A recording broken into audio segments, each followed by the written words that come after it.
గీతా సారమంతా ఒక అద్భుతమైన శ్లోకంలో ఉంది.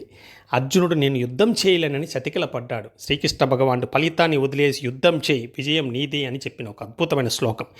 క్లైబ్యం ఆస్మగమః పార్థ నైతత్వయుపపచ్చతే క్షుద్రం హృదయ దౌర్బల్యం త్యక్తోతిష్ట పరంతప.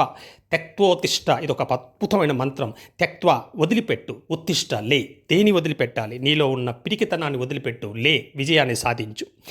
మానసిక బలహీనత తుచ్చమైనది, నీచమైనది, భయంకరమైనది. దానివలన పిరికితనం కలుగుతుంది, అధైర్యము ఆవహిస్తుంది. కనుక అర్జున, నీలోని బలహీనతను నిర్మూలించుము. అధైర్యము దగ్గరకు రానియద్దు. నీవు పిరికితనను పొందొద్దు. నీకు అది తగదు. నా మాట విను. దానికి నువ్వు స్థానం ఇచ్చావా, అది నిన్ను పనికి రానివాడిగా తయారు చేస్తుంది. నీ బ్రతుకును భారంగా మారుస్తుంది. ఇంకా నేనెందుకు జీవించాలని నీకు అనిపించేట్లు చేస్తుంది. నా మాట విను తండ్రి. నీవు గొప్ప బలవంతుడు. నీలో ఉన్న శక్తి నీకు తెలియదు. ఆత్మవిశ్వాసంతో గొప్ప ధైర్యంతో లేచి నిలబడు. నడుము బిగించు, కర్తవ్యం చేపట్టు, కార్యరంగంలో అడుగుపెట్టు, ముందుకు నడువు. విజయం నీదే, తప్పక విజయం నీదే.